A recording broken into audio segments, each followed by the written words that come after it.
So it's official. Green is best. Well, according to the stats, let's get stuck in, lads. Whoa. Today, we're going to talk about how the Orks are the most winning detachment since at least January, since at least, the last 6 months. We'll also talk about the upcoming possible changes to a certain degree.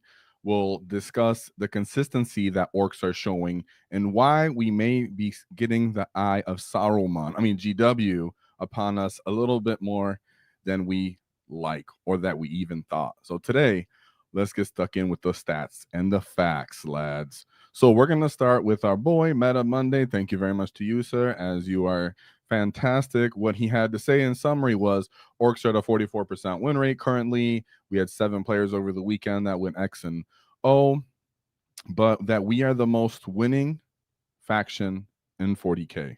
So right now, what I actually pull up on the screen for you guys isn't the typical what their winning percentage is now, but this is actually their win rates over time. So we pulled this up, and we can see here that of all detachments put together, Orks have 33. In comparison to something like Eldari, which are normally known to be one of the, competitive, sweaty factions of 40K. No offense to them, I'm just saying that's what they're known for. They're at 27. So that's just, a comparison right there.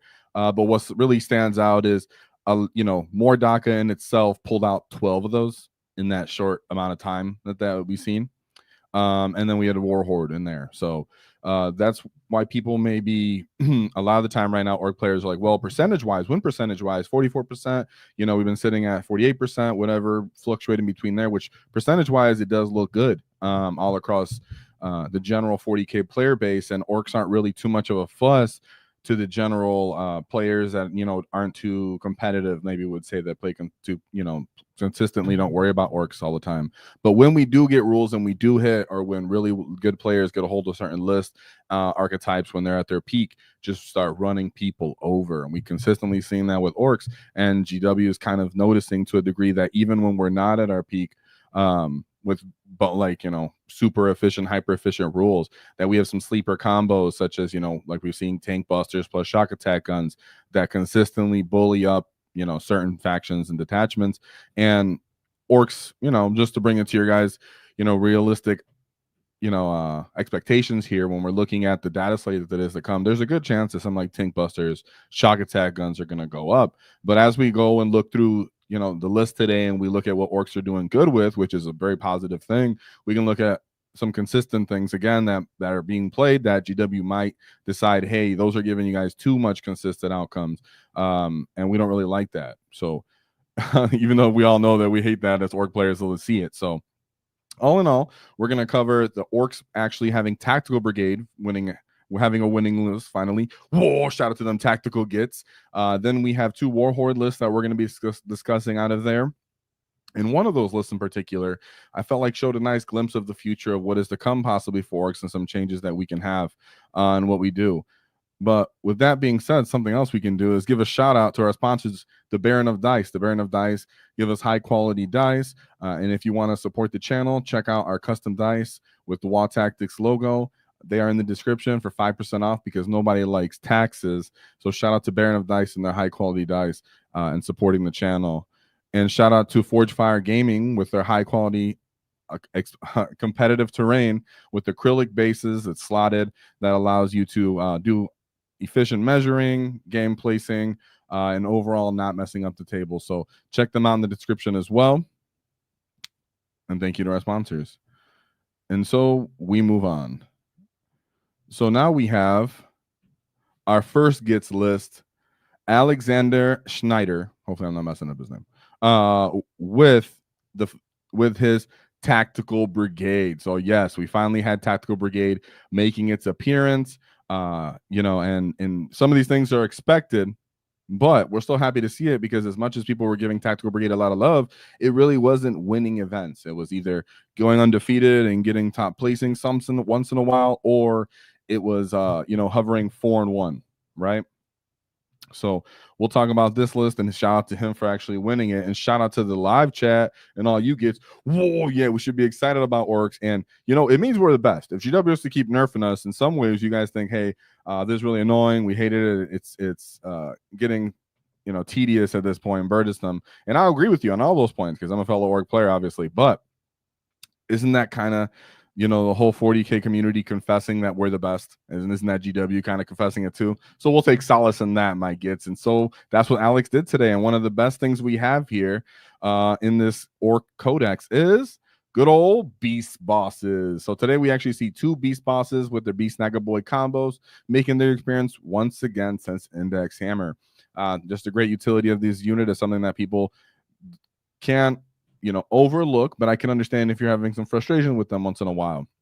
Keep in mind, when you hear people say that Beast Snagga bosses are fantastic and they kill just about anything, it's under what context exactly? If you're going into something that has reduced damage 1, obviously they're not.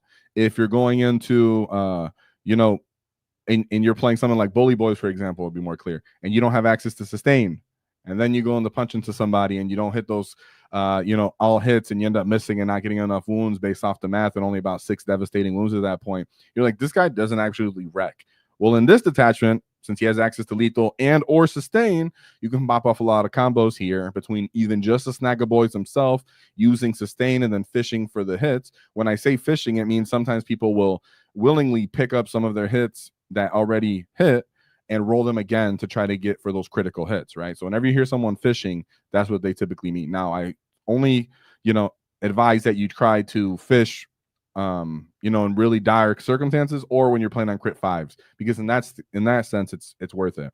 On 6s though, not necessarily worth it, but hey, I've been desperate and done it, and it's come out on top, so don't sleep on it. And when you have access to lethal, which is not something else you typically have as orcs for your snaggas, that goes off. So very good reliability here. So even though you've seen it again, you see it again, the reason you should really see it in War Horde and Taktikal Brigade, in my opinion, but you wouldn't see it in something like Cult of Speed or necessarily Bully Boys, is for that reason. And of course, you see it in the Hunt as well, because they have access to crit 5 pluses too. Then we have the Big Mech and Mega Armor. That's with his Mech Captain combo. That's essentially the reason you play this detachment to a certain degree, right? Now, is there a case, speaking to future Ork players that might see this, is there a case that GW raises points on, let's say, maybe flash kits, and then this becomes even, to the degree maybe not appealing and not worth it due to his lack of AP? Not sure about that, but in its current state, it's fantastic. As for, the amount of volume you get, and Orks always love volume over everything, lethal sustain, stacking it into place, to combine the arms aspect of this. Now, I think a lot of Ork players think that they have to come out hot out the gates and put this unit right on the line and just immediately try to kill a tank and get an Overwatch going, or throw some shots on really elite enemy infantry brick. In reality, a lot of the time, high-level players play this unit kind of defensively, right? They'll put out their beast bosses, they'll call WAAAGHs and let everybody get stuck in, and then they'll have this unit come out and is kind of like a response unit at the back end of the WAAAGH, or to clean up whatever's left is in the table to bully. As it's built in invuln, the units are already pretty punchy at strength 5. You still have access to all the strats. You're still getting all your shooting efficiency off in your orders. So in that case, I advise Ork players that are playing this or experiencing to play a little bit more defensively with it, whether it's reserves or not letting it be put on the table turn 1 or 2 necessarily in every matchup. Context matters, of course. Then we move on to good old shock attack guns. Now, something else looking into the data slate is, will our shock attack guns end up going up in points?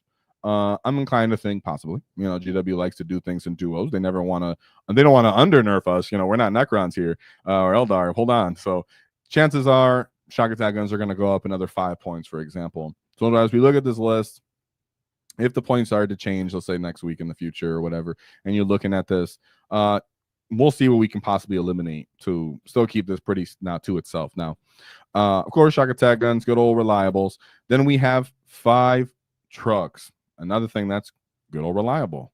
Another unit that might be going up in points, might be getting attention of GW, as every detachment, every list is bringing as many of these as they can fit.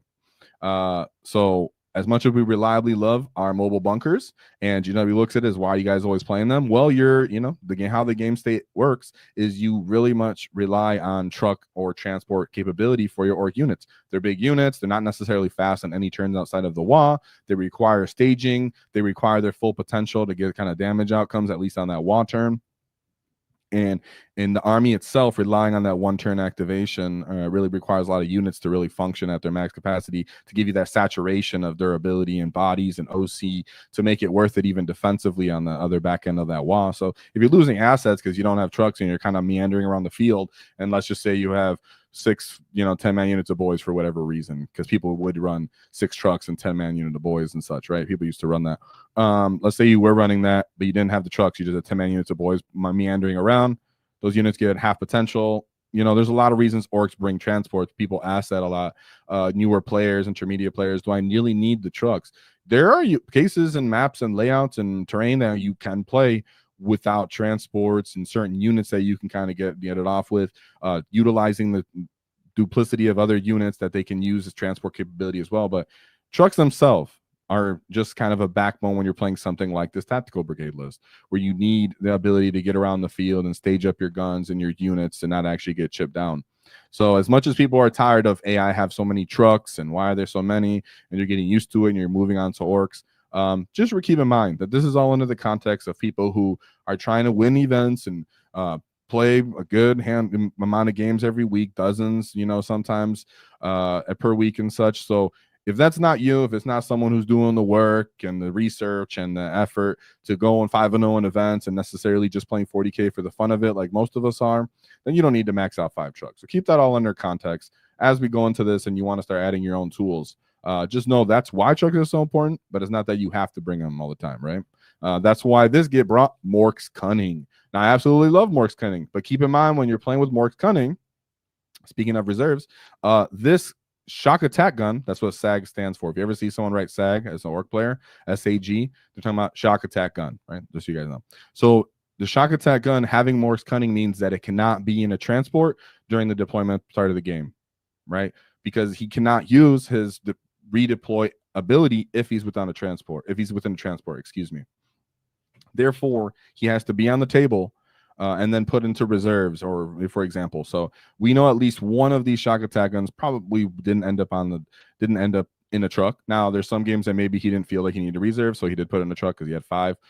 But in this case, that's how you would play this correctly. He cannot be in a truck and then you redeploy from within that truck. That's not how that works. If a unit's within the transport, that a unit essentially does not exist according to its abilities and data sheet abilities and enhancements that are equipped to him. Okay, so just keep that in mind as you use that enhancement. We do have the 3, of course, Snagga unit definitely going in transports and my ability. Then you have a 10-man unit of boys. Why would you run a 10-man unit of boys? Now, a lot of the time, what I see in this army is one, having sticky on certain missions, like maybe the ritual, whatever it may be, feels pretty great. Just being able to just on that wall turn, everything is essentially a orc T5 body. So if the enemy does true to your trucks and they have the proper profiles, if they have a set amount of time, they can just kill everything. You having sticky to hold your home and or their natural expansion to a certain degree would be nice in certain matchups, but in other cases, they're just great skirmish. 80-point boys are freaking fantastic. They cause the enemy to commit good assets typically, or boys don't just fall over. A couple still alive. You got a power claw and some dudes standing next to him. You can throw a grenade. You can put some punches on people. You got OC. So 10-man unit of boys to never be slept on, even as we change, if we are to look at this in the future with point changes. Then we have 4x5 Storm Boys. This is the most Storm Boys we've seen brought in a long time, right? There's one other case, shout out to Stephen Pampering, where he was bringing 10-man unit of boys, and some other gets brought 10-man unit Storm Boys. But in this case, we got 4 5-man unit Storm Boys. Now, if points do go up, because tank busters, boys, trucks, whatever it is, maybe what we see might go up, shock attack gun, you can drop one of these Storm Boy units. In my opinion, that would be the first thing to go. But they have great play. And another reason why I think they are being dropped is because in this case, time of this recording, before we've seen the missions and everything that we knew that they don't not secret missions doesn't exist as challenger cards. Storm Boys used to be used for secret missions of getting battle lines to enemy deployment zone. In this case, you're not going to do that, so you don't need as many Storm Boys. So that's why you would be able to possibly drop them, and you already have a lot of troops for your scoring. Then you have obviously 10 big flash kits, Gretchen, and then 3 tank busters. So let's look at his actual path to victory. And shout out to the chat. Shout out to all you guys. Whoa, you get in chat. Everybody be excited. Orcs are the best. It's official. If they, it's according to Meta Monday, we're the most winning. But But what else does that mean? Someone asked, oh, yes. Now, what would we do without tank bus? Is what people ask. And that's the question we can explore going forward in the future. But today, let's look at this first game that he went into. Shout out to Alex, which was Ashtamilitatum. So we have Cadian Command Squad, Rogaldorn Commander, Ursula Creed. Kind of light on the characters. I appreciate that. One 10-man unit of Cadian Shock, 2 10-man of Ketachan, and then 2 big bricks of Death Core of Krieg. Of course, they can regen the unit, but also they have the actual medic on there, so they get their feel no pain. This is a matchup where you do appreciate that you have maybe those 10-man unit of tank busters, the 10-man unit of boys, the flash kits themselves, things that can actually pick this unit up quite reliably. Typically, other armies would have the issue with, right? I do personally totally felt the difference when I was able to give my Beast Snaggas +1 strength outside of the WAAAGH with sustain and then punch T3 models with them. Oh, substantially different, way different than trying to hit them in any other detachment that you're not having access to +1 strength and then sustain. So then we have 2 Toroxes, followed by 2 Hellhounds, 2 big bricks of Kazarkin, 2 Lehman Russ battle tanks. That's with those battle cannons. And then an Exterminator. Overall, well balanced. They want to play with the big bricks, put them right up on the line, then shoot at you into late time. They have this 10-man scouting Ketachan. But in our Taktikal Brigade list, as we looked over before, he has a lot of tools that he'd be able to kind of fight with this, but it would be hard to actually contest the mid-table because nothing has staying power. And we could see that with his points, right? So as much as he had the capability to kill stuff, and we don't have the mission at play to know necessarily what the mission was, we can see that 2 other people right here at the top 3 placing had low scores as well. So it led me to believe it could be mission induced that led to this low score also. But keep in mind, whenever you're playing Taktikal Brigade and you just have 5-man, 10-man, such like that, guard loves to kill that. They're built for that. So subject of mission plus, you know, what that matchup. So shout out to him for winning, because guard are never an easy just steamroll over a matchup unless the player lets you like absolutely tag everything, right? Is there any way to run the list without shock attack guns? I'll think about that and say it after the stream. Without any, maybe not, but you could run big mechs. So then we have list 2, which is Chaos Knight. I'm gonna guess it's Baby Knight spam. So we have War Dogs, Stalker, followed by 1, 2, 3, 4, 5 Brigands, 1, 2, 3, 4, 5 Carnivores, 2 Beasts of Snurgle, 2 Nurglings, Plague Bearers. Very much annoying, challenging matchup, gatekeeping kind of army. And you do hope you don't get like purge the foe on that mission, right? 81-point game right there to that one. But in this case, people do ask a lot of the time, how does this actually work? A lot of the time it does take you baiting out the knights to make bad trades to pop your trucks, and then killing multiple of them between your beast bosses, your tank busters on that kind of turn when they do try to get into your low value assets, whether they're killing 10-man units of boys that were in a truck, whether it's killing a bunch of storm boys that are standing on objectives and being annoying and getting in their way. It does require good move blocking. They do have the ability to kind of move through terrain a certain degree. Of course, they have a strat for that, but you do want to force them to have to make choices. And nonetheless, they don't, you know, have very, very much consistency when it comes to killing. They can whiff on the WAAAGH, such like that. I personally just, you know, it comes down to the mission a lot of the time. Some people, it's like, what if I played them on Purge? Well, that's a tough matchup. But tank busters, triple tank busters, double beast bosses, you know what you're bringing, what you got to play with. So he was ready to go. And of course, never forget your grenades. Grenades are very helpful as well. Then we move into his third matchup. Right? If you ever have an issue with the night game, just keep practicing them. And you'll realize that they're not as scary as they seem. Like for their damage output, they require good commitment. And in that case, you get good commitment and trades out of them after that. Then we move into the third game, which is Dark Angels, where we have Azrael, Belial.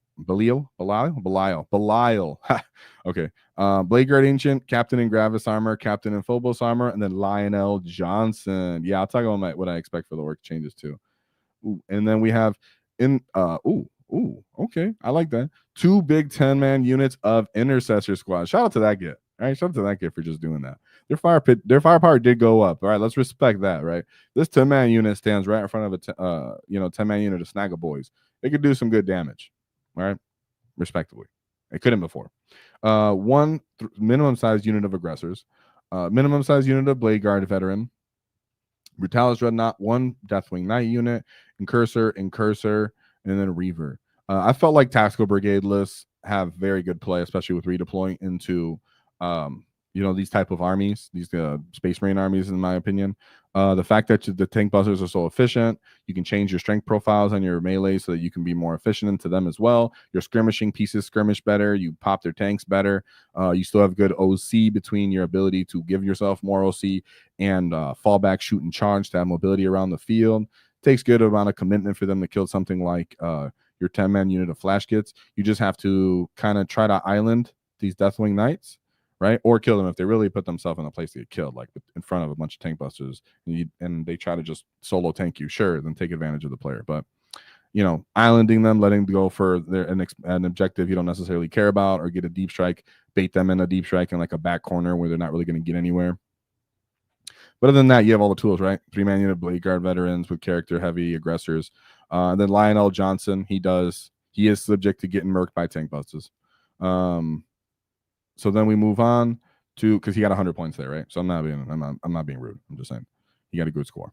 Then we move on to his fourth game, which is Chaos Space Marines, Renegade Raiders. Yeah, shout out to Fabius Bio. All right, I'm not a huge Chaos fan, of course, by any means. But Fabius Bio, if I read the book, shout out to you guys if you ever read the books. I enjoyed them. He's my favorite Chaos person. So we got Fabius Bio, 2 Chaos Lords, a 10-man unit of Cultists, 2 5-man units of Legionaries, a 10-man unit of Chosen, 3 6-man unit of Noise Marines, 3 Chaos Bikers, Chaos Annihilator Predators, 2 Destructors, and then 3 Rhinos. So they do have some cool abilities. For example, they'll take their the little Noise Marine with the Noise Blasters. Right, the big ones. Yeah, that's the big ones. They're Noise Blasters, and they're called Blast Masters in reality. They're Blast Masters to use firing deck from their transports, get really efficient shooting in that case, and really blow Orks to pieces. Other than that, they are just Astartes T5 bodies with transports and a little bit of tank support. So you do have things that can obviously super delete them, but they are very killy as well, and they want to play the kind of stage transport ability you do.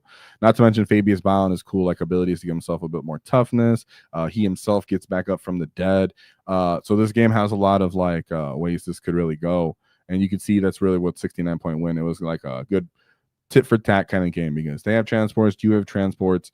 They're pretty squishy and you're pretty squishy when you do get out of them, but you're both killy enough. So that would have been a good one. I haven't had good reps into the Emperor's Children like that, but that we'll see. I'm sure we'll see a lot more of those get floating around, or maybe they'll hit with nerfs too. Who knows? Then we go into his last game, which seems like a very tight win considering 48 score to as we'll see here at 43 for the enemy. So 5-point score right there, which we have Eldari with Spirit Conclave. So we have 3 Spirit Seers, 3 big bricks of, I lied. So this is 6 brick, 1, 2, 3, 4, 5. Okay, 5 big bricks of Wraith Guard. Excuse me.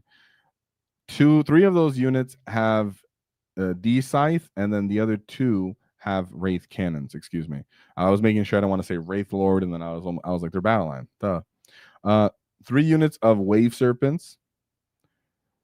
2 units of, I lied again. 3 units of Warlock Skyrunners, and then here we go. 3 Wraith Lords. In this case, absolutely love this list. This is beautiful. Pretty painful, pretty tough to some degrees. Now, this would surprise most Ork people as they haven't got a chance to play into this. Neither have I.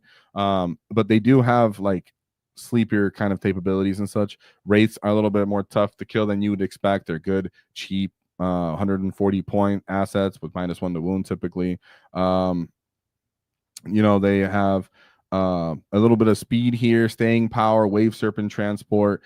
Good. These guys are battle lines, so they actually have OC. And it's just really freaking sick to see and very, very uncommon. And it was here for a 48-point win. Very close. So shout out to Alex for that one. I wish I would have had notes from this get. But as for a Taktikal Brigade, as we can see now, what someone expected is what happens if shock attack guns go up in points, right? Because I expect they're going to go up in points for the changes. I expect tank busters to go up as well. But one thing I do advise Ork players that you might want to consider is Big Mechs themselves. Now, the typical Big Mech doesn't have a shock attack gun, so he doesn't have the same amount of shot potential, which I'm very aware of, and he doesn't have the same AP. So I'm not, and I know he has hazardous, so it's not ideal. He does have more fighting power, so a lot of you Ork players, anyways, want to shoot and then charge with your tank busters. So some of you guys could appreciate that. He is already cheaper than a shock attack gun. His custom Mega Blaster is flat 3-shot, so there's a big consistency there, and he does appreciate the pulse for rocket. So in that case, you do get that from him in that case, and he still gives the reroll ones, for example. He allows you to reroll advances if you have to advance later in the game, your tank busters are running away or something. In that case, so I think people shouldn't sleep on the Big Mech himself and his points, where he's at. He's not as good as a shock attack gun, but let's say, for example, you're playing against demons, which are quite popular. In demons themselves, if you shoot at them with a tank buster, a shock attack gun, and he makes them take a battle shock test, they're going to take a battle shock test and they're going to heal D3. So at least in that case, the Big Mech doesn't force you in that case, right? As for this list, if other things go up as well, some changes here would, like I said, would be Storm Boys, because now we don't have the secret mission play. You don't actually need that probably last unit to get those off. So with that being said, we move on. No, actually, shout out to Alex once again, because people winning with Taktikal Brigade hasn't happened. Actual winning an event hasn't happened since they lost the second orders, from what I can remember. So shout out to you, Alex. Great job there. And we move on. So we move on to Thomas Brutscher. So I might have messed up your name. I'm sorry. This was a German super major. Now, I really like this list because to me, it looked like it was already building towards what might possibly change with the points for Orks. As we see some of the units that might go up here, might go up. It doesn't see 3 tank buster spam, for example. A little light on characters here. So it's a different archetype. Of course, you're playing on WTC terrain. So it's a little different as well. In that case, this is a certain archetype that's known for Orks, where they just bring only a couple characters, and then they bring just as many small MSU skirmish units, but typically they bring a lot of trucks. In this case, he brought double battle wagons and only 1 truck. So let me get rid of some of these tabs real quick and say a shout out to chat. What did you say, guys? Do we get often codexes often? Every edition, I still have my old codexes. So yeah, probably, yeah, so I'm gonna write 3 or 4 years is probably what they say. So yeah, org changes, and then whoa, shout out to you guys. So getting rid of these tabs. We got battle wagons, boys. We got battle wagons, and you guys know I'm a battle wagon fan. I get too many of these up. Bam. Okay. So as the list, we got 2 beast bosses. Follow me, lads. Cunning but brutal. Cunning but brutal is still slept on, because who doesn't absolutely love to fall back, shoot and charge with your tank, your big brick of mobs of boys. In this case, he's I think I put 10. I put 10 as battle line on the presentation. I messed that up with my fat fingers. That should be 20. I was getting too excited. Those are 2 20-man units of Beast Snagga boys. So I messed that up. I could actually fix that, but let me do it. Either way, those are 2 20-man units of Beast Snagga boys. So he does have fallback and charge on this 20-man unit of Beast Snagga boys, and then the other beast boss has follow me, lads, on that. Absolutely love it. And then he does, in fact, have simply a 10-man unit of boys on the list as well for a little bit more OC body support. We do have double battle wagons, but 1 truck slipped up in there. Absolutely like that. 3 units of breaker boys. Now we hear about people using unbrought breaker boys. Not a ton of results from triple tanker boys. That's for winning winning events when they're carrying the entire War Horde list in this case. And I actually love it. I love it when you have that they're being played. I think that a lot of the time Ork players find them in a weird point cost when you include a war boss in them. So 140 points for them without a character in War Horde specifically. absolutely viable, absolutely should be played and explored. But I like that they don't have the trucks. So when people kind of forget that you can fit all 3 of these Breaker Boy units into a battle wagon if you wanted to, for example. But a lot of the time, what I would expect here is that maybe you put 2 of them in a truck, or just put them on a table. Maybe put one in reserves for a ingress, because a lot of the time you're going to put both 20-man units of Snaggas into the battle wagons. So we have 3 breakers, 2 5-man units of flash kits, 3 minimum size units of Gretchens, a commando unit, and then tank busters. So shout out to Mandos. Mandos lead the way, as we've said. You can check out those videos. They've been super important, most of Pry Nexus. And if you're playing with mobs of boys, trucks, if you're playing with a pressure heavy list, having commandos to get that early brain presence, participate in infiltration is actually important. They themselves has punching potential in War Horde, or sometimes in other detachments. If you attach a character, for example, they can punch up from Taktikal Brigade. So I like to see commandos, not as mandatory anymore. We see a lot of results of them not being on lists. So if you don't want to use them, you don't have them. It's totally fine. But it's absolutely fits this archetype of bringing spam, positional ability, and you need to keep stuff off the battle wagons, right?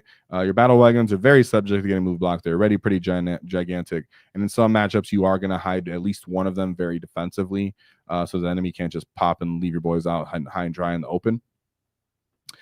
So yeah, and he did fit 1 tank buster unit. So there's a case that the flash kits and tank buster went into the 1 truck.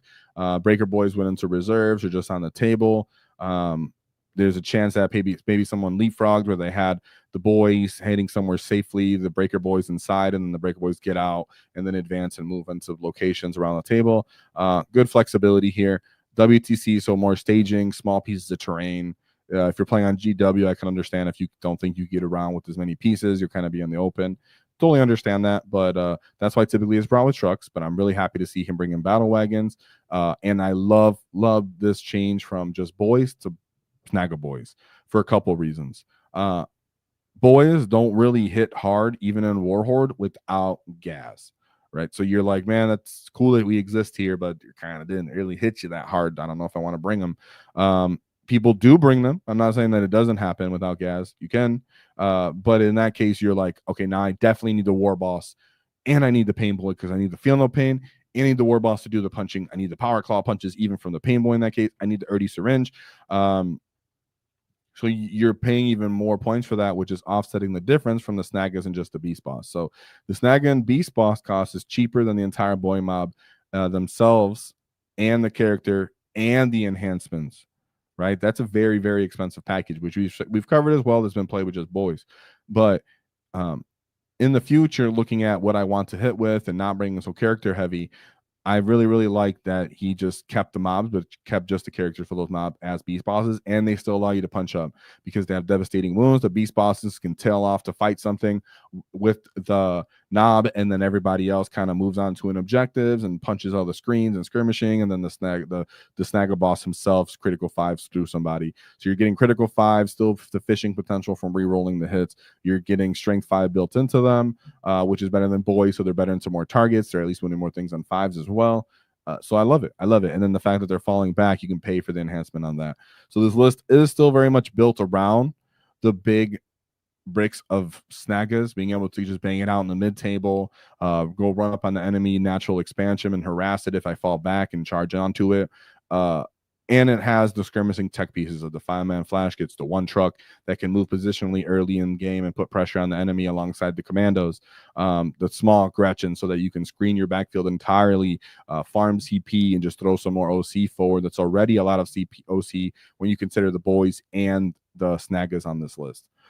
So I just loved that this list in a lot of ways. Now, totally think that Orks should experiment with this kind of archetype as we move forward, because as much as it's been figured that people were using bricks of boys, and as much as it's been figured that we're running heavy skirmish type units with like 5 trucks or 6 trucks and then a bunch of knobs or breakers and 10-man units of boys, this is a nice innovative change that I really appreciated. So hopefully I get to see more of this going forward. And he also did great as we look at his actual results. So let's actually look at his results. He did go 4-1, and then the one game he lost, he had a 9-point. This is playing differentials, so if he would have got 10 points, it would have been a draw. So very, very good results by there. So it would have been a shame to not cover him when he had a good turnout with an innovative list. So let's take a look at his actual path to victory. And let me get rid of that ugly slide that had the wrong that had the wrong thing. What are you guys saying? Ooh, all right, chat guys in chat. All right, yeah, so Orks are worried and thinking about what is to come, and if they should be worried about it. No, I get you guys. So let's take a look at his first game. Did I do this? Oh, there we go. I changed it. See, 20. All right, cool. Messed that up. Sorry, guys. So his first game was into a fellow Ork player. Shout out Georgie. Whoa! All right, so they had a proper scrap right here, yeah, with 2 beast bosses, and this is he's playing War Horde as well. And he said this Crumpy Daka. I like that. Huh? 2 beast bosses, 2 Big Mac with shock attack guns, and then a war boss as his warlord. 2 10-man units of beast snaggas, 4 trucks, 2 breaker boys, 2 5-man flash kits, 2 10-man Gretchen, a 5-man knob, 2 storm boys, 2 tank busters, or 3 tank busters, 3 tank busters. So yeah, he had more Daka in this case. Now, what I will say is, of course, solid build on his end. I appreciate it. He had all the good pieces that we love to see. This would have get a good fight. Depending on who and who for a second, does matter in the matchup as to who actually has to withstand and screen the one. The other person has to commit into their screens. In other cases, he doesn't have, I would say Big Mac shock attack guns aren't reliable, but he doesn't have bad shooting into battle wagons. It's just after, we have to deal with the bricks of boys that have the 5-up and they're consistently fighting anyways. More breakers, and just more kind of killing assets because even the battle wagons themselves can go up and start punching. This would be a difficult game, nonetheless. Fun, respectable game. Both armies having fight on death. So I absolutely love to see it. Thomas did end up coming with the 20 on that one.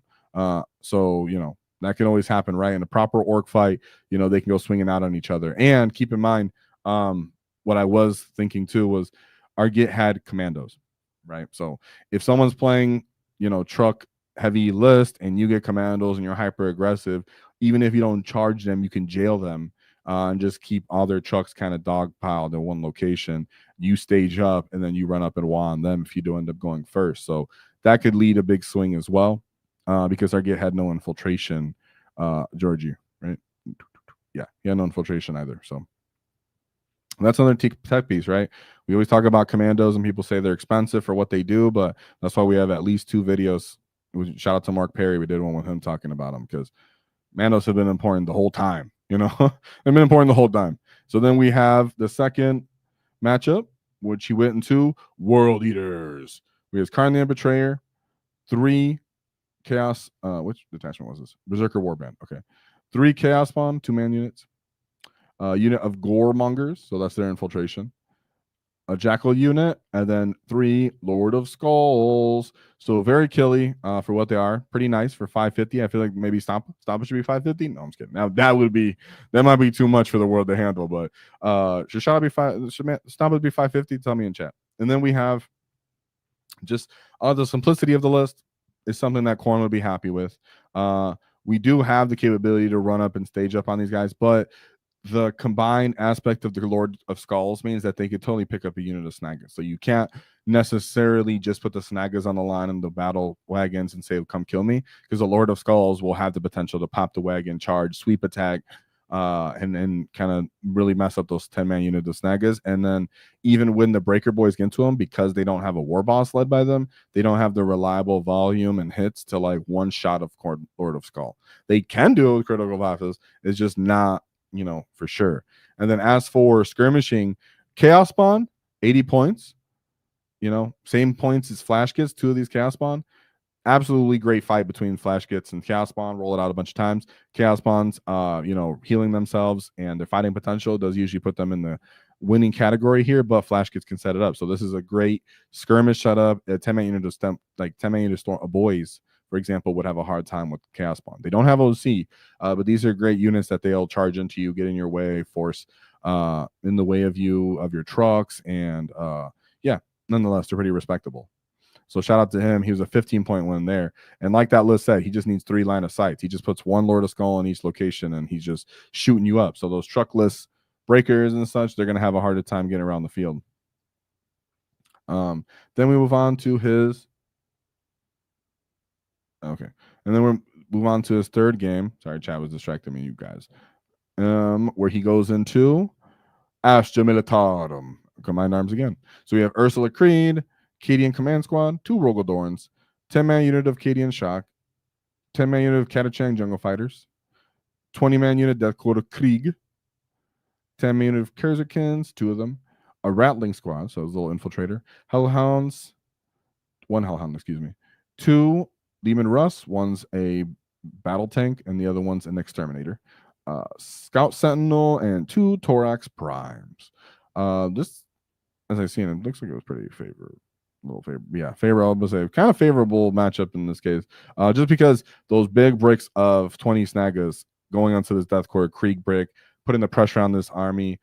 If it loses too many assets too early, like on that wall turn, and it tries to clap back on those 20-man break mobs of boys, one of those can fall back and charge. So then it's going to fall back and kill another tank, for example. And then you still have all the breaker boys running around. So typically, for their cost, trying to throw a breaker boy and a war boss into like a battle tank, you'd feel bad, in the trade sometimes. But in this case, it's like, well, they can get off. The Snagga boys can go kill one. The Rogaldorn getting tagged, right? Because that 20-man brick can now be swung in a crazy way.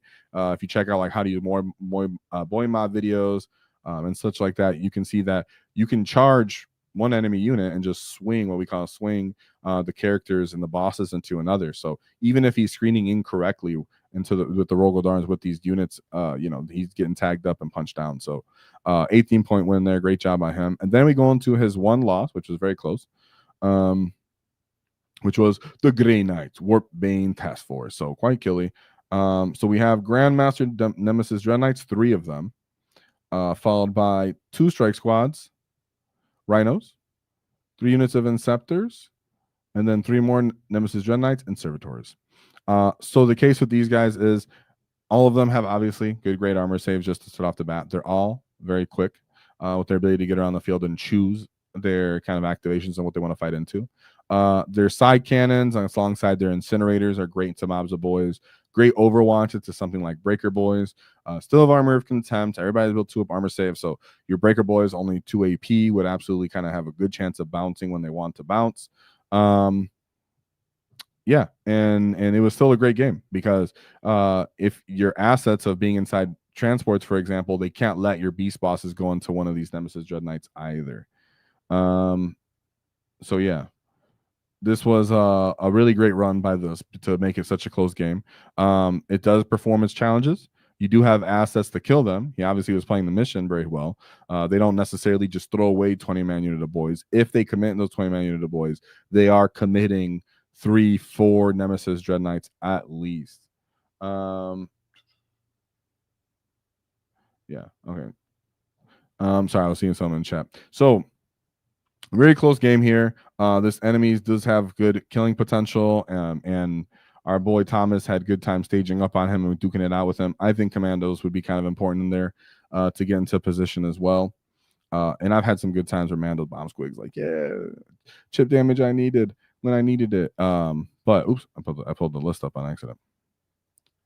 But nonetheless, great job by you for making it such a close game. I know we know that Grey Knights do necessarily fall over because they still only have 2 wounds each, so some grenades can mess them up, and you can still get gun punches off on them and volume them. But it does take you to bait them out, understand what gets killed by them inefficiently and what gets killed by efficiently, and kind of setting yourself up to draw them out so you can hit them properly with the wall and then still kind of duke it out with points on them. So I like that. Great job by there, even though it was a loss of Orks should never beaten. So then move on to his last game where he came out swinging with a 20-point win here, which was into Orks And so he had 2 orc matchups. So shout out to Germany for loving them orcs right now. Yeah. Whoa, to Germany. What's up, you guys? So we had a dread mob. I do love me some dread mob. So we have Big Mech with shock attack gun, a mech, Zagrat War Snaggas, followed by a 2 big bricks of 20 boys, a 10-man unit of boys, a 20-man Gretchen unit, followed by 4 minimum size unit of Gretchen, a Trukk, 1 big brick of Ludus, some Storm Boys, Commandos, and then a Stomper. Yeah, let's go. So now I'm interested. How did our boy here do? Sebastian, where are you at, Sebastian? I'll check that later. But yeah, that was very unusual to just see how the Stomper boy came. Now, is unit choices, don't hate them. I understand that if you're playing a 20-man unit of boys, playing a Stomper, those 20-man unit of boys keep the enemy off you, allow you to play the mission. Because sometimes in those WTC, you can't ever get the Stomper anywhere near it because it has enclosed buildings on one side. So the boys can stage out, run through it, and jump on it even without a character. And you don't need to WAAAGH for the Stomper to any degree. So you bring the Zod and the boys, commit all of that. The enemy commits to killing them, and then the Stomper just pits its assets and kills whatever is the most killy thing on the menu. So I thought that was a pretty neat list. Nonetheless, the good old-fashioned War Horde does have the volume and punching potential to deal with all these boys, right? They don't have feel no pains, so the Snagga boys being strength 6 on the WAAAGH, perfect, right? Critical 5+, sustains themselves 6s, even fighting on deaths. This would be a rough one for my boy in the Stomper, which is going to enjoy destroying 1 battle wagon and then having a lot of stuff to deal with. So shout out to both you gets. Shout out to our boy Sebastian, fellow Ork player, but Thomas with his 4-1 Ork War Horde list. Thomas, absolutely adored your list. Normally War Horde lists have been kind of samey, not done but an innovation that we've been seeing too often. So I absolutely appreciated it. Shout out to you. And I wish I had notes from you as for what the games actually went like, but you got me thinking, and you got our Ork squig juices flowing. So shout out to you and your 20-man unit of Snagga boys, 2 battle wagons, 3 breaker boys, 2 flash kits, 3 Gretchen, 1 Mandos, and a tank buster and a back boy unit. So absolutely love it. And with that being said, I hope to see more innovation like this, and the Orks may need to be creative and innovative like this if we end up taking, any kind of nasty increases like GW likes to do in the future, right? So shout out to you and your innovative list, and we move on. Yeah, it's a lot of breaker boys, and we haven't been seeing that many breaker boys being hyper efficient, but we did finally.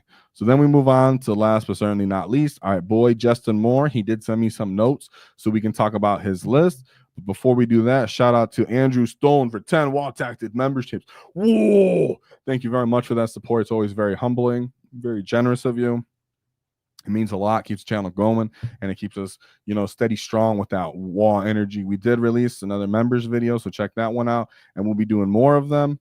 Of course, and we'll put them on Patreon as well. So I'm sure you guys asking about that, you are getting them. They've been moved over to there, of course. So thank you to that. And thank you very much, Andrew. Always generous. Always means a lot and humbling. So thank you very much. And let's get some war bosses in chat for Andrew Stone. Whoa!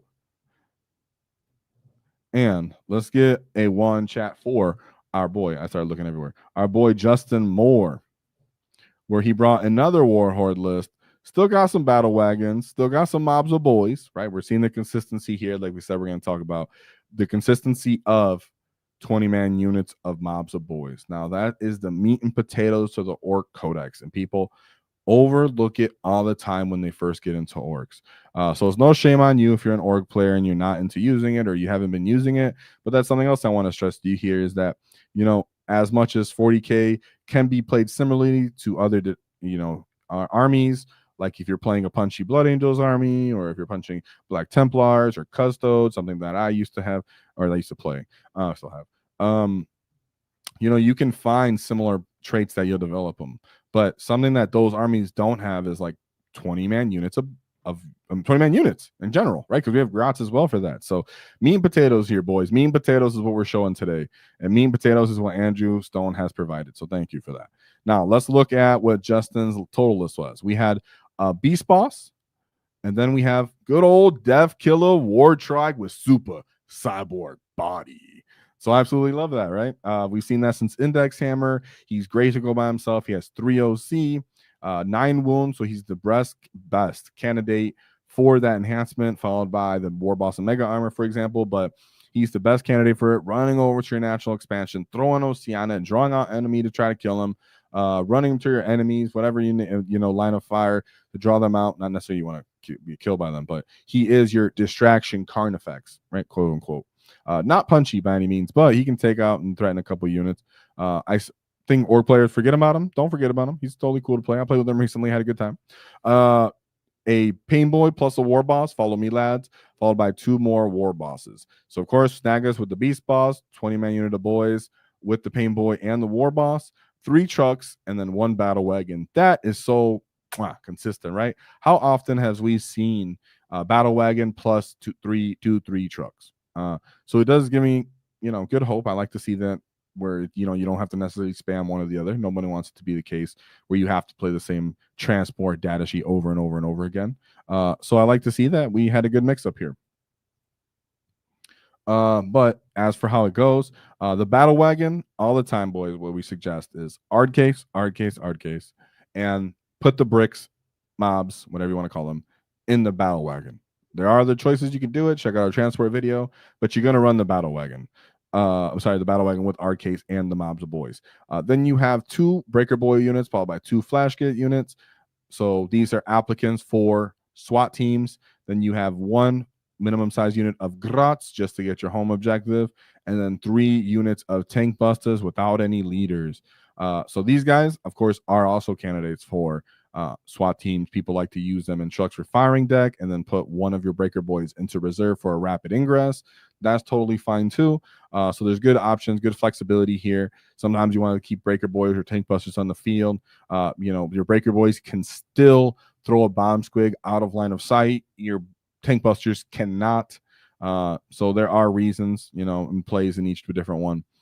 So it is matchup dependent and mission dependent. So we actually do have some lists here. And in this case, Justin went 5-2-1. He ended up at 11th place at I think it was like a 200 person. Was it 200? Maybe I'm talking. It was 279 players. So 11 place out of 279 players is great.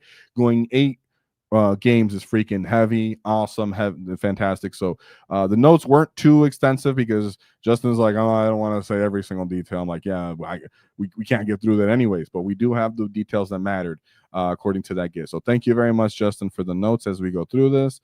And thank you to anybody else who, if you ever do well, you find yourself in a situation like this where you're a successful Ork player, then hey, give me a shout out. We might be talking. So that's Justin, helps Ork community. And let's take a look at your path to victory, which wasn't flawless, but it was good for us to get learning as we move into a data slate where changes might be occurring. So 5-2-1, and let's take a look at his path to victory, which, playing 8 games in a weekend, just straight up going for it, right, guys? A lot of you guys would be like, I'm done after 5. I'm done. so eight's a heavyweight game right there. Heavyweight player, man. Shout out to this. So, and we do have his notes as well at the end as like his summary, his MVP, some possible changes and things he kind of didn't like about some of the matchups. So starting at the top, we go with his 96-point victory, which was into Necron Scatterstar. So we have Catacomb Command Barrage, Hexmark Destroyer, Technomancer, Silent King, 1 Reanimator, 1 Canoptic Scarab Swarm, Spider, followed by a Brick of Wraiths, 3 Doomsday Arcs, Locust Destroyers, 3-man unit of Ophidian Destroyers, and then a Triax Stalker. As much as I'm not a Necron fan, some things are cool about them, and I would say something like this Triax Stalker, 110 points, like, a Death Shred can't do anything, it, looks embarrassing compared to this, right? And not because it's killing potential, because utility. It has an invuln of a 4-up, I believe. It shoots at something and allows you to re-roll, and then it has a respectable amount of killing as well. So little units like that, Ophidian Destroyers with the reserve. So those things are respectable in Necrons, but nonetheless, good old fashioned, Scatterstar, just really trying to do a lot of damage to you. And against Orks, you don't really have a lot of, assets. What he said here was important was game 1 was on sweeping engagement. The key units in that game were the tank busters killing the DDAs and the war boss with Boyz, tying up the king in melee on his go turn. So like we always talk about with the boys aren't necessarily for killing. They're for kind of holding positions on the battlefield. A lot of times with Necrons, they don't have screens if they're playing with such like the Silent King, and they throw the Silent King kind of into the middle of the table to get its killing power going, to get its auras going, to kind of stage up, and you take advantage of that. If you can't just straight up kill them, then you just get in a fight where your OC matters and you're winning. So that's what his summary was on how that game went. And sometimes it is that important, right? Wall, go turn, not kill everything. It's about killing just enough things, playing the mission, and then pulling it on top with the 96 point win. So shout out to that. Then we move on to the second game, which was Adeptus Custodes, Shield Host. So we have Blade Champion, 2 units of Custodian Guard, followed by 2 units of Cladius Grav Tanks, 2 Wardens, Verdus Praetor, 2 Wood Seekers, and then good old Kyra Draxus. So for this one, he said this matchup was much different nowadays with the tank busters being able to pop the to trigger the custode player into using the 4-up Feel No Pain. So a lot of the time, the Ork player would have to just knowingly wah and then run into the custodes. And then you'd have to tank the 4-up Feel No Pain and then have nothing less for your assets to really beat them. In this case, he said really because he was able to get shots on target, whether it's between firing deck or them when it's, they're just staging up trying to do their thing. The person not knowing the reliability of the tank busters, right? A lot of the time they hear tank busters and they think I'm absolutely dead when they hear the profile. They don't consider that the shock attack gun a lot of the time does the heavy lifting. The detachment sometimes does the heavy lifting. So in this case, you can use just so people's ideas are in their head of, oh man, I'm gonna die and get picked up here if I don't pop this Feel No Pain. And he said that's what happened. And I've heard that happening a lot of the time at events where we as Ork players know that those tank busters aren't going to be super reliable into them, but they don't know that themselves, and therefore that causes them to make choices in the decision making, because in reality we don't want them to use it in the fight phase all the time. And either way, if they don't use it, then we still have the killing potential from it. So like I said, the meta is built for this. And we still obviously have the big brick of boys whenever it comes down to one of these custode matchups and you're playing with the brick of boys mid-table, win the battle of the attrition in there, take advantage of all your assets between screening any heroics, utilizing your own heroics if you have to, be getting grots into fights, or charging with extra trucks to pull away assets, whatever it may be. Orks do have the just assets attrition rate in this case, but he said that was the main key to victory was playing the same old good Ork old-fashioned meat and potatoes, but then also having some DACA. So 93-point win there. And then moving on to his third game, which was into Chaos Marines with the Pack Bound Zealot. So Abaddon of the Despoiler. So just one character. It's pretty cool. And so, but I think we know what this is. Cultist Mob, followed by 1 Chaos Biker unit, 3 Vindicators, with probably Marks and Nurgle. Yeah, all Marks and Nurgle. Then 3 Forge Fiends, all Marks and Nurgle, followed by 2 Hellbrutes, all Marks and Nurgle, and then 2 Venom Crawlers, all Marks and Nurgle. So he just said it was a hull spam. Of course, this is a good old-fashioned castle where they just sit in auras between the Hellbrutes and Abaddon, and they're just like, hey, I'll just shoot you off the table. But in this case, he said, but it was ritual, and I win second. So I just trickled out units contesting his primary while securing mine. In that case, it's because how it goes where I have to just build one, where he's going to be. He goes to set one, you build one, you keep slow burning it. Going second means that you can do a later game WAAAGH, run up there, call the WAAAGH, grab his nearest mid-table / his closest objective to that mid-table objective, and then overwhelming it, turning off his primary, and then scoring heavier second primary on the back end. So yeah, that's taking advantage of the ritual. Now, how that'll be played in the future into this one would be, would be sorry, I had a brain fart because I made a wrong click.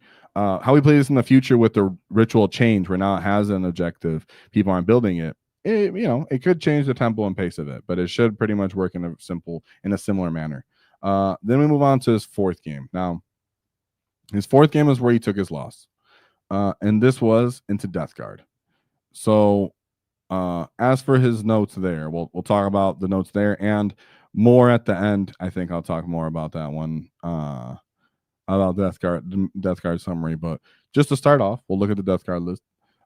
This is Virulent Vectorum. So we have Biologist Purifier, Demon Prince of Nurgle, Lord of Contagion, Lord of Virulence, Malignant Planecaster, and a Tallyman. So yeah, like 700 points of characters. Cool.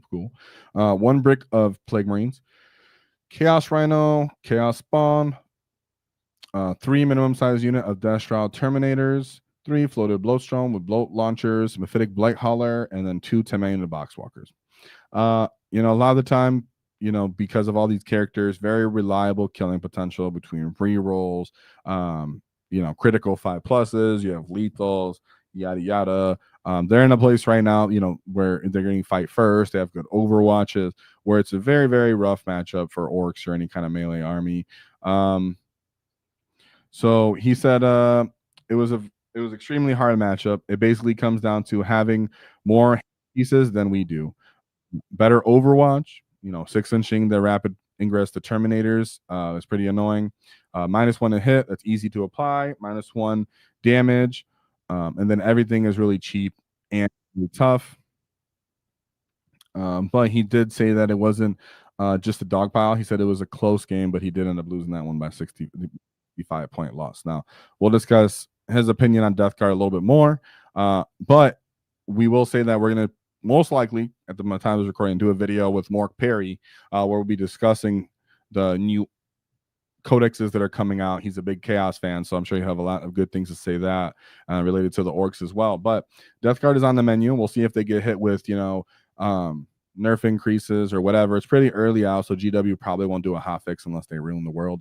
What they probably won't, and they're in power armor, so GW might be like, it's okay for a little bit. So we'll see what's going on. I think, nonetheless, orcs are it's common for you to see Nurgle right now because they were the starter army in 8th edition, so a lot of people just kind of have them, and they're a low collection. So then we go into his 5th game after that, which is going to be Chaos Demons Shadow Legion. So he said, yeah. So he said, so look at the list real quick before we go over his notes. Now, shout out to this Git. I know this Git, Kevin Leonard, local player near me. I play him all the time. Very difficult Demons player, one of the best Demon players in the world. And I think they're familiar because they're on the same team. I think, right? I think you guys can say for Tundra. Yeah, so they're on the same team. So these guys are familiar to a certain degree, but Justin said he wasn't familiar with this detachment necessarily yet. So we have Bellacore, Bloodthirster, and then Torment Bringer, Nurglings, 2 units of Flamers, 2 units of Fleshhounds, 1 unit of Hellflayers, 2 big bricks of Accursed Cultists, 2 Cultist Mobs, 2 Dark Communes. So nice big bricks here on potential here. Now, as for his list, he said, it was my first game in top brackets into the Shadow Demons, which was a pretty even matchup, but he rolled absolutely poop on Invulns, and I rolled hot. And it was a 41-point win there, right? And that was the summary. Now, in my opinion, because I've actually played this player often, and oops, I clicked the same thing. I play this player often, and this kind of demons in general. Orcs don't reliably kill demons unless it's on our terms, meaning the WAAAGH and our critical 5+s at full potential. Kevin himself is familiar with orcs as well, so we understand which of our units actually has assets, like would actually think what we need to actually kill his units as well. So he understands how to use his ACDC unit and not get into a position where we'll actually delete it. So he's going to tag, put it in dumb places. So this would be a real banger of a matchup. It does rely on your invulns because the big demons and then the ACDC themselves, and they have feel no pain. They do have good OC, they advance in charging. So they could be quite important to you as an orc player, kind of running down the field at you. So this matchup is nothing to sleep on as we look in the future of more demons and Chaos Marines coming into our field of play. But shout out to Justin for pulling out that one.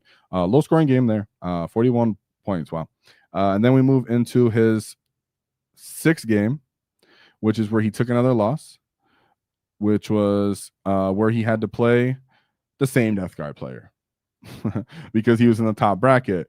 And that's kind of how that works. You kind of fight your way out of it. You know, they allow you to have a loss and still keep making it through because they understand 40K is sometimes matchup and mission dependent.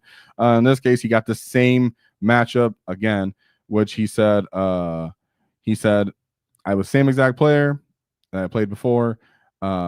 He said he tried to play it exceptionally well, and he thinks he did.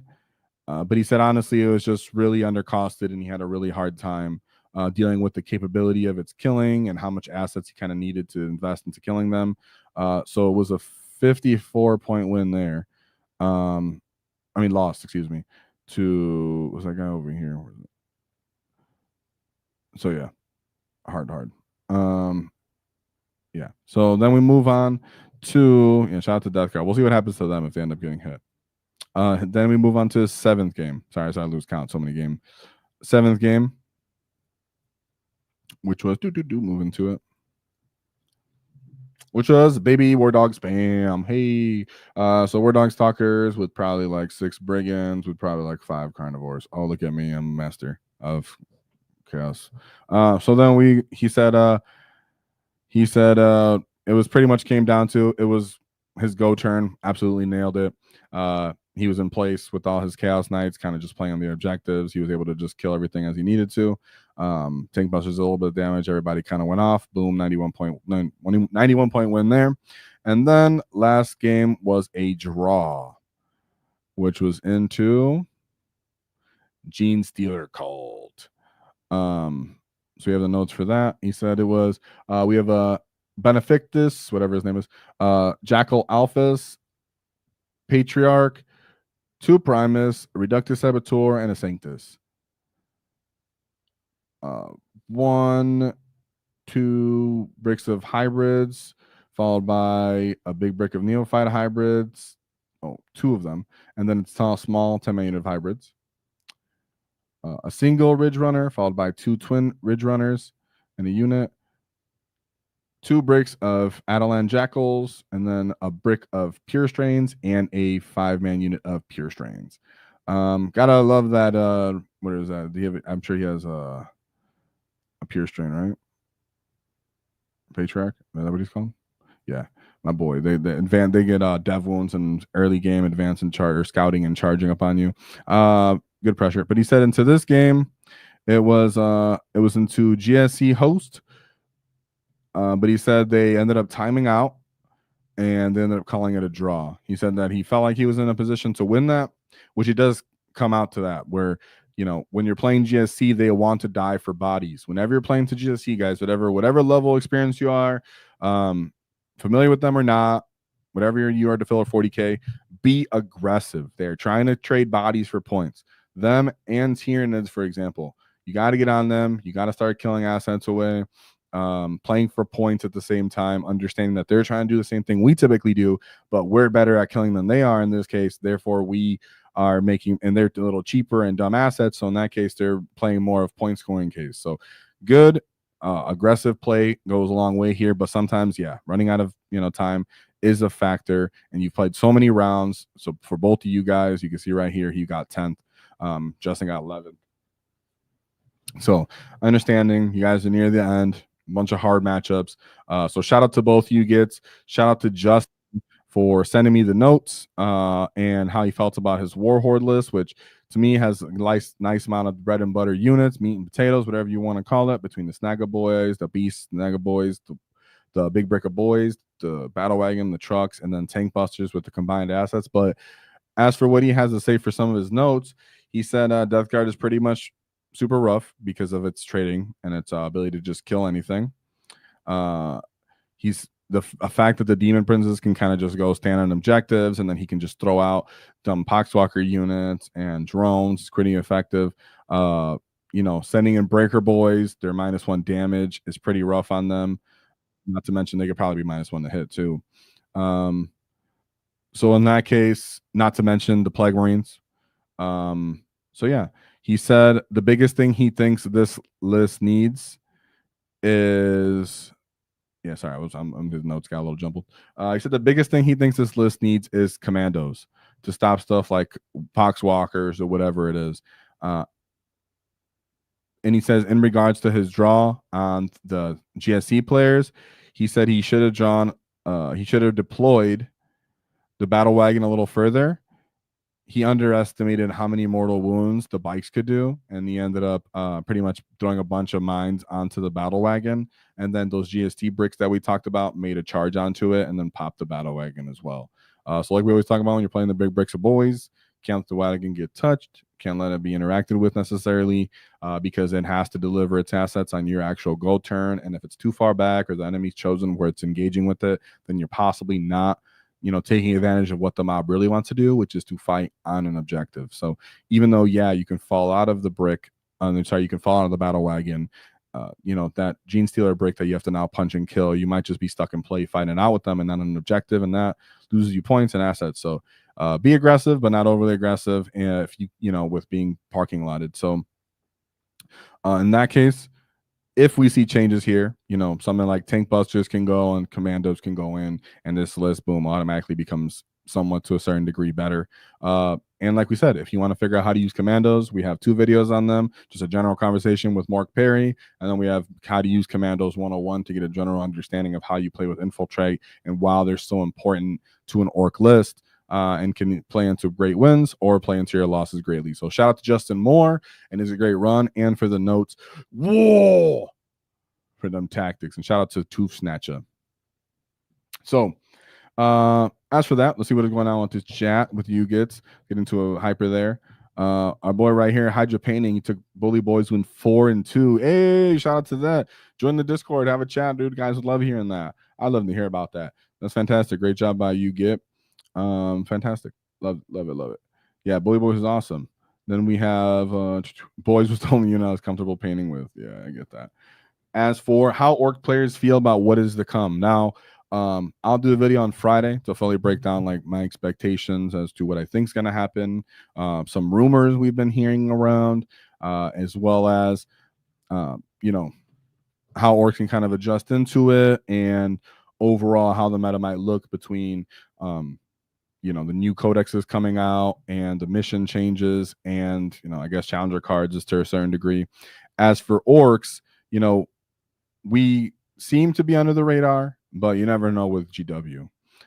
So that's why we like to always stress here that explore what you already own, what you're playing with, to play to its best potential and its capability. That way you're not brought down by 40k and getting bogged down by other changes and make you not want to play, because this is one of the downsides where it's constantly evolving and changing, and sometimes you're catching up with your paint jobs and you're catching up with your hobbying and your real life. Well, in that case, if you're just playing with the Stompa, or just playing whatever 40 version of 40k you want to play that suits your style best, is what we like to advise here. So be on the lookout for our detachment breakdowns, and when we look into enemy detachments, as well as our after action reports that we're going to be doing here. And shout out to the chat that blew up. Shout out to War Hammer Thor. What's up? What's up? And yeah, the data slate seems to be coming out next week. So this Friday, we're going to do what we've hoped for, what the rumors are, stuff like that. And then we'll do a breakdown of the data slate, probably have some sort of guest. And then we'll do, speaking about the enemy codexes that are on the table, give a little room to breathe out, see if GW does address Death Guard right. Don't want to jump on it right now and just for clicks. We want to see if they want to let them marinate, which they might. So that's totally fine. So with that being said, I think orc players still knowingly have playability in other detachments, have playability in units, but we do also understand that there is a reason we bring the units we bring, and it's because the meta is suited for it. It's not our fault the meta all wants to play vehicles and elite 3 wound infantry, and that's what GW set it up for, right? And that's what you guys are doing.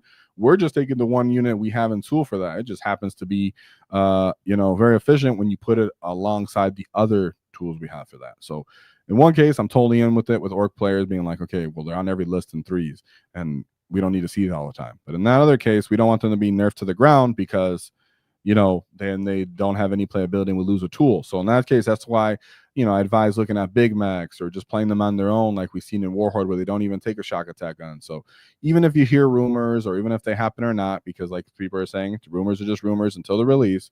Good job there. In that case, that's why you stay positive, because even if they're right to a certain degree, you drop a Grot, you drop a Storm Boy, you don't take a shock attack gun, whatever it is. So, as much as it's gonna possibly hurt at first, I don't take that out of context. As much as it's going to be annoying and unfortunate at first, Ork players will adapt and overcome, and it won't be as bad, because there's always one thing that you have, and that's WAAAGH tactics to have your back in the Great WAAAGH. So with that being said, the last thing to keep in mind is be on the lookout for our paint competition, because we got the Stomp a paint competition going for you gits, and our members streams, and anything else that we have to do. So with that being said, there's only one thing to keep in mind is don't cross our wall, because we'll not get teeth out. Whoa.